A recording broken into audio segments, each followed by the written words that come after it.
The last hope. The deep hum of the colony ship's engines had been Luna's lullaby for the past 3 months. Now, at 12 years old, she stood before the bridge's observation window, her reflection ghosting against the star-filled void. Her dark eyes, too serious for a child, tracked the approaching vessels that had appeared without warning at the edge of their sensor range. They weren't human ships. Analysis complete, Captain, the ship's AI announced, its voice carefully modulated. The vessels appear to be Vrikari in origin, crystalline-based technology, significantly advanced beyond our current capabilities. Captain Sarah Chen's weathered face remained impassive, but Luna could see the tension in her shoulders. The colony ship carried 2,000 souls, most of them still in cryo-sleep. They were supposed to be the vanguard of humanity's expansion, not prey for an alien species humanity had never even encountered. They're broadcasting, the communications officer reported, his fingers dancing across his console. They're requesting to speak with Luna Thompson specifically. The bridge fell silent. Luna felt the weight of every adult's gaze fall upon her. She knew why. Her test scores in strategic analysis had broken every record in the Earth Education Database. She'd been selected for this mission, specifically to help establish the colony's defense systems, but she was still just a child. Absolutely not, Chen said, stepping between Luna and the main view screen. She's a minor under my protection. The response was immediate. A crystalline form materialized on their bridge, its faceted surface refracting the emergency lights in rainbow patterns. Luna had never seen anything so beautiful or so alien, the crystal being towered over them, its voice resonating through the very structure of the ship. The child's capabilities are known to us, it said, each word sending ripples through its crystalline form. We have monitored your transmissions. Her strategic mind interests us. We offer a choice. Surrender her for evaluation, or we will be forced to consider your entire vessel a potential threat. Luna stepped forward, her small hand reaching for Captain Chen's arm. They'll destroy us if we refuse, she said quietly. Her mind was already racing, analyzing possibilities, calculating odds. But they want to test me. That means they value intelligence. They value games. The crystal being's surface shifted, creating what might have been an expression of approval. Correct, young one. You understand quickly. Luna, no, Chen protested, but Luna was already moving past her. I accept your evaluation, Luna said, her voice steady despite her racing heart. But I have conditions. Our ship and its crew remain unharmed. And I want to know exactly what kind of test this is. The crystal being's surface rippled with what might have been amusement. The Vrikari trials are ancient. We seek those who can solve our puzzles, understand our harmonics, master our crystalline technologies. Few species have ever qualified for testing. None have passed. What happens if I fail? Luna asked, though she already suspected the answer. Then your species will be deemed insufficient for further contact, and this vessel's memory banks will be wiped of our existence. The being paused, its surface refracting light in complex patterns. But if you succeed, humanity will be granted knowledge that will advance your civilization by centuries. Luna closed her eyes for a moment, remembering her father's words before she left Earth. Sometimes the greatest strategies come from those the enemy underestimates. He told her, your age is not a weakness, Luna. It's a shield. She opened her eyes, meeting the crystalline gaze of the alien being. I accept your terms. When do we begin? The being's surface shimmered with what might have been satisfaction. Now. Before anyone could react, Luna's form began to dissolve into points of light. The last thing she saw was Captain Chen's horrified expression as she was transported away. But Luna wasn't afraid. She was already thinking, planning, analyzing. The Vrikari had made their first mistake. They'd assumed that testing her would put them in control. They hadn't considered that every test was also an opportunity to learn about the ones administering it. Luna had already noted how their crystalline forms reacted to sound, how they communicated through harmonic resonance. As her consciousness reformed in a vast chamber made entirely of living crystal, Luna allowed herself a small smile. The Vrikari wanted to test her limits. Fine, but they would learn that humanity's greatest strength wasn't in their technology or their weapons. It was in their ability to turn any challenge into an opportunity. The real test was about to begin. Trial by crystal. The chamber surrounding Luna pulsed with living light, its crystalline walls shifting and flowing like frozen music made visible. Her bare feet touched a surface that felt warm, almost organic, despite its glassy appearance. Above her, impossible geometric shapes hung in the air, each one catching and refracting light in ways that seemed to defy physics. "The first trial begins," announced a chorus of harmonic voices, each one resonating at a slightly different frequency. "Observe the pattern. Complete the sequence. Failure will result in immediate termination." Luna's analytical mind kicked into high gear as the geometric shapes began to move. They weren't random, she realized. They were dancing to some complex mathematical rhythm. Each shape rotated and transformed according to rules she could almost grasp, like trying to remember a half-forgotten melody. "I see," she murmured, watching as a tetrahedral crystal split into 3 perfect pyramids, each one rotating at precisely 37 degrees before reforming. "It's not just geometry. It's music." Her father had insisted she learn music theory alongside her strategic studies. Pattern recognition, he'd said, exists in everything from battle formations to Beethoven. Now, watching the crystalline dance above her, Luna understood why. The shapes were moving faster now, their transformations becoming more complex. But Luna wasn't just watching. She was listening. Each transformation created subtle vibrations in the chamber's air, forming a complex harmonic sequence. The Vrikari weren't just testing her ability to see patterns, they were testing her ability to feel them. "Your time grows short," the voices reminded her, though Luna barely heard them. She was lost in the mathematics of music, in the geometry of sound. The sequence was building toward something, like a symphony reaching its crescendo. Then she saw it, or rather, heard it. The missing piece of the pattern wasn't visual at all. It was a harmonic void, a silence that needed to be filled. Luna took a deep breath and began to hum. The note that emerged from her throat was pure and perfect, exactly 3 octaves above middle C. The geometric shapes froze in their dance, vibrating in sympathy with her voice. As she held the note, raising its pitch by precise microtonal intervals, the crystals began to move again. But now, they were following her lead. "Impossible," one of the Vrikari voices whispered, its harmonic undertones betraying genuine shock. "She's not just completing the sequence, she's controlling it." Luna didn't stop.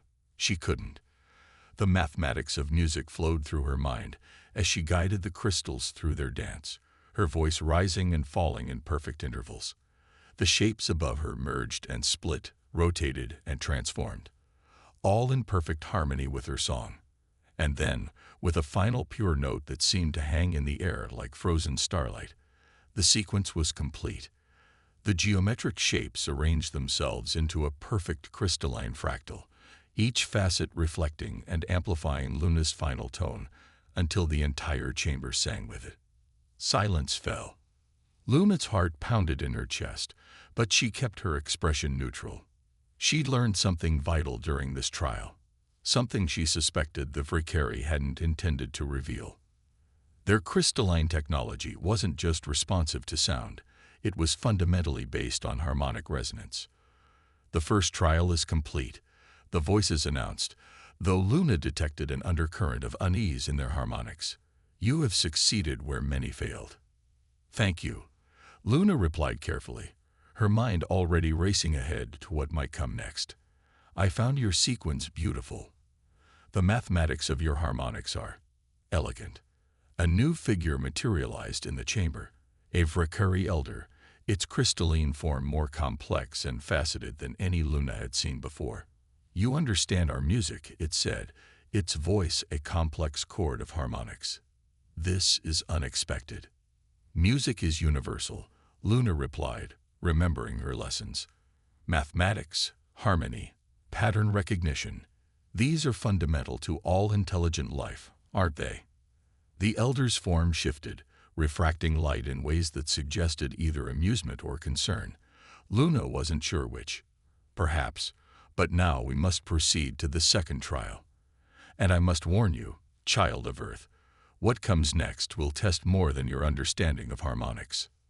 Luna nodded, but internally her mind was already analyzing, planning, storing away every bit of information about how the Vracary's crystalline technology responded to sound. They thought they were testing her, but she was learning far more about them than they realized. "I'm ready," she said simply. The chamber began to transform around her, its walls flowing like liquid glass into new and more complex configurations. Luna watched carefully, her ears attuned to every subtle harmonic, her mind recording every frequency that made the living crystal respond. The second trial was about to begin, but Luna had already achieved something crucial. She had begun to understand the fundamental nature of her captor's technology, and in that understanding lay the seeds of possibility. The Vracary had made their second mistake. They had revealed too much to someone who knew exactly what to look for. Breaking point. The second trial chamber was different from the first. Instead of floating geometric shapes, Luna found herself surrounded by towering crystalline pillars that thrummed with deep subsonic frequencies. Each pillar was connected to others by delicate bridges of light, forming a three-dimensional maze that stretched as far as she could see in every direction.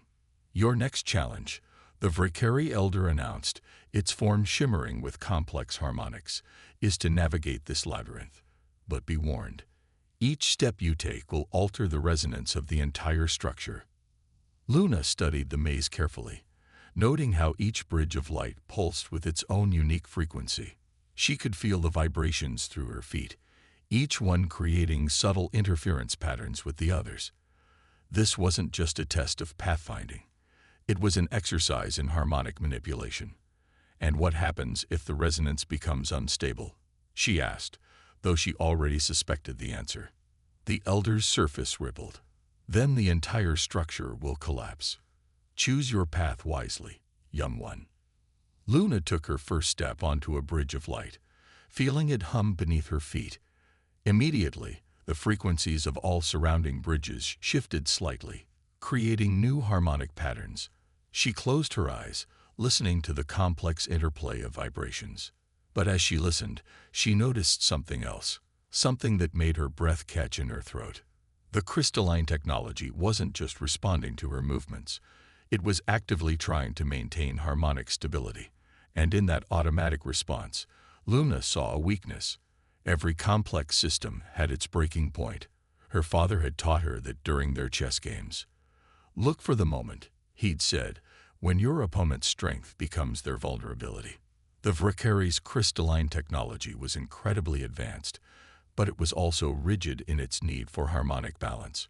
What would happen, Luna wondered, if that balance was pushed to its absolute limit? She took another step, this time deliberately choosing a bridge that would create maximum harmonic interference. The entire structure shuddered slightly, its light bridges flickering as the system worked to stabilize itself. "Careful," the elder warned, its voice carrying new frequencies of concern. "The resonance patterns are becoming dangerous." Luna appeared to hesitate, as if reconsidering her path. But her mind was racing ahead, calculating frequencies and interference patterns. Each step she took taught her more about how the Vracary's technology compensated for destabilizing harmonics. As she navigated deeper into the maze, Luna began humming softly, not the pure, stabilizing tones she'd used in the first trial, but complex, almost discordant melodies that pushed against the natural frequencies of the crystal structure. She made it seem random, like the nervous habit of a child under pressure. The elder's form flickered with what might have been discomfort. "Your vocalizations are disrupting the harmonic field." "I'm sorry," Luna said, forcing a tremor into her voice. "It helps me think." Should I stop? No, the elder replied after a moment. Continue as you must. Another mistake. They were so confident in their technology's ability to maintain harmonic stability that they didn't recognize the true purpose of her singing. With each note, Luna was testing different frequencies, mapping out the resonance patterns that could push the crystal structure to its limits. She found her way through the maze, but that wasn't her real achievement. By the time she reached the exit, Luna had discovered 3 critical frequencies that could potentially shatter the Valkyrie's crystalline technology, if combined in exactly the right way. Remarkable, the elder said as Luna stepped off the final light bridge. You display an intuitive understanding of harmonic navigation that few species have achieved. Luna smiled, letting them see the pride and exhaustion on her face. But inside, her mind was already preparing for what would come next. The Valkyrie had allowed her to learn too much about their technology's fundamental nature. They had assumed that a child, even a brilliant one, couldn't possibly understand the true implications of what she was discovering. Thank you, she said softly. I'm learning so much from these trials. That at least was absolutely true. But what she was learning wasn't what they intended to teach. As the chamber began to reconfigure itself for the 3rd trial, Luna ran through the critical frequencies in her mind, committing them to memory. She had found their weakness.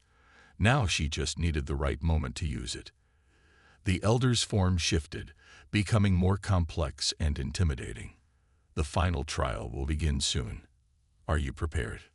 Luna nodded, keeping her expression neutral despite the plan forming in her mind. I'm ready, she said. But first, may I ask a question? You may. These trials, they're not just tests, are they? They're also demonstrations of your power. You want to show humanity how far ahead of us you are technologically. The elder's surface rippled with what might have been amusement or approval. You are perceptive, young one. Yes, these trials serve multiple purposes. They test your species' potential while also demonstrating the futility of resistance. Luna allowed herself a small smile. I understand. Thank you for explaining. And she did understand. Far more than they realized. The Valkyrie's pride in their technological superiority had blinded them to its vulnerabilities. They had never considered that their elaborate demonstrations might give someone, even a child, the knowledge needed to turn their own technology against them. The chamber began its final transformation, but Luna barely noticed. She was too busy running through the frequencies she had discovered, preparing herself for what would come next. The Valkyrie thought the final trial would determine humanity's fate. They were right about that part, at least, but not in the way they expected. Symphony of Shards.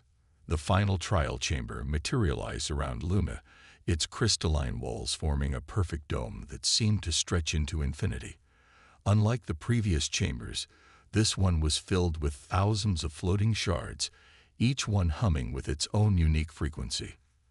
The combined sound was like a vast alien orchestra tuning up before a performance.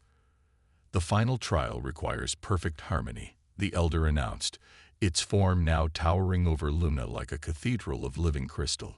You must synchronize every shard in this chamber into a single unified resonance. Fail, and the dissonance will tear this chamber, and you, apart. More Valkyrie had gathered to watch, their crystalline forms refracting light in complex patterns. Luna could sense their anticipation. No species had ever completed all 3 trials, and they expected this one to prove impossible for a human child. Luna took a deep breath, centering herself. Everything she had learned about their technology, every frequency she had mapped, every weakness she had discovered, it all led to this moment. The Valkyrie had given her exactly what she needed. Access to the heart of their harmonic network. She began to sing. The first notes were pure and sweet, exactly what the Valkyrie expected.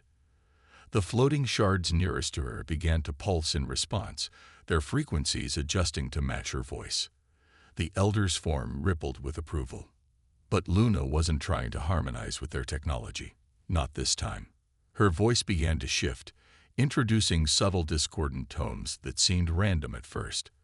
The shards flickered uncertainly, trying to compensate for the unexpected frequencies. Luna could see the Elder's form tensing, realizing something was wrong. "The harmonics are destabilizing," one of the observing Vrikari warned. "She's losing control." Luna wasn't losing control. She was taking it. Her voice rose in intensity, weaving together the three critical frequencies she had discovered during the maze trial. Each one alone was harmless, but combined in exactly the right way, they created a resonance pattern that the crystalline technology couldn't automatically stabilize. The floating shards began to vibrate violently. Cracks appeared in the chamber walls as the dissonant frequencies propagated through the Vrikari's harmonic network. The Elder moved toward her, its form flickering with alarm. "Stop this immediately," it commanded. "You'll destroy everything." Luna didn't stop. Instead, she pushed harder, her voice rising to fill the chamber with carefully calculated chaos. The discordant frequencies began to cascade through the Vrikari systems, creating a chain reaction of harmonic instability. "How?" the Elder demanded, its form beginning to fragment. "You're just a child." "That's exactly why I succeeded," Luna replied, her voice steady despite the destruction spreading around her. "You were so confident in your technological superiority that you showed me everything I needed to know. You taught me how to break you." The chamber was coming apart now, shards of living crystal raining down as the harmonic network collapsed. But Luna wasn't finished. She had one more frequency to add. One final note that would turn the Vrikari's own technology against them completely. She sang it. The effect was immediate and catastrophic. The crystalline structures began to resonate at their natural breaking frequency, shattering into countless glittering fragments. The Elder's form dispersed into a shower of crystalline dust, its final harmonics a discord of disbelief and recognition. Luna felt the transportation system activate automatically, its emergency protocols triggered by the cascade failure. Her form began to dissolve into points of light, returning her to the colony ship. The last thing she saw was the Vrikari command center collapsing in on itself, their mighty crystalline technology undone by the very harmonics they had taught her to manipulate. She materialized on the bridge of the colony ship, stumbling slightly as her molecules reassembled. Captain Chen caught her before she could fall, her eyes wide with disbelief as she stared at the main view screen. The Vrikari vessels were breaking apart, their crystalline structures shattering as the harmonic cascade spread through their entire fleet. No weapons had been fired, no battles had been fought. They had been defeated by sound itself, by the mathematics of music turned against them. "Luna," Chen whispered, "what did you do?" Luna watched the crystalline ships dissolve into clouds of glittering debris, her voice hoarse from singing, but her mind clear. "They wanted to test humanity's potential," she said quietly. "I showed them exactly what we're capable of." The bridge crew stared in amazement as the last Vrikari ship crumbled into space dust. They had witnessed something unprecedented. An entire alien fleet defeated not by superior firepower or technology, but by the understanding of a single human child. Luna felt no triumph, no joy in their destruction. Instead, she felt a deep sadness for what had been lost. The Vrikari's technology had been beautiful, their harmonics a form of art as much as science, but they had forgotten something crucial, something that humanity had learned through countless struggles and setbacks. True strength wasn't in technological superiority. It was in the ability to adapt, to learn, to turn understanding into action. The Vrikari had been undone not by their weakness, but by their inability to recognize the strength in others, even in a child. Echo of humanity. In the days following the destruction of the Vrikari fleet, the colony ship Stellar Pioneer continued its journey through space. The debris field of crystalline shards had dispersed, leaving no visible trace of the advanced civilization that had threatened them. But the impact of those events lingered, especially in the mind of the young girl who had changed everything. Luna sat in the ship's observation dome, watching the stars streak by through the reinforced glass. Her fingers absently traced patterns on the window, creating soft squeaking sounds that reminded her of the Furcuri's harmonic frequencies. She hadn't summoned notes since that day.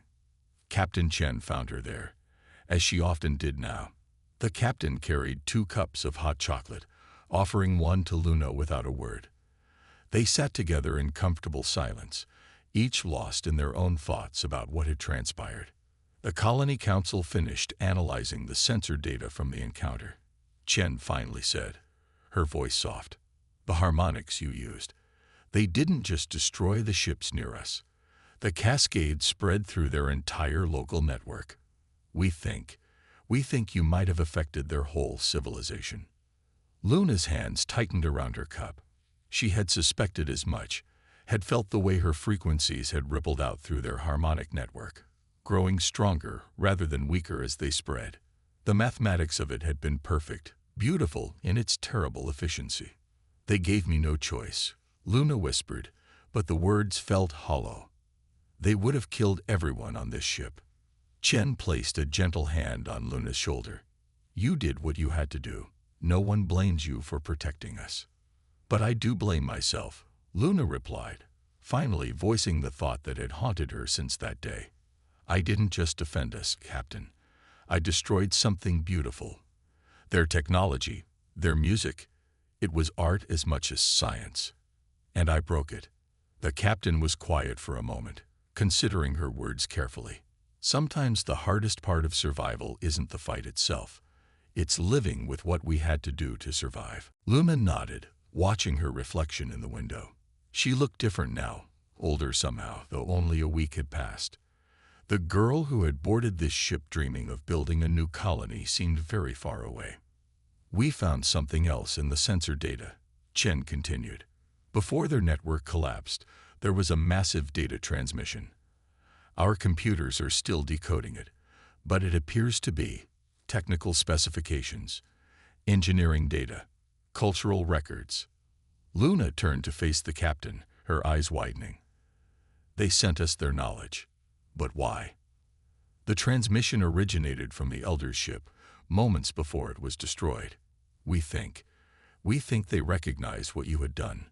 Not just destroying their technology, but understanding it. They chose to preserve their knowledge, even as their civilization fell." Tears welled up in Luna's eyes, but she blinked them back. "They were testing us because they wanted to know if we were worthy of their knowledge. In the end, they decided we were, even though I used that knowledge to defeat them."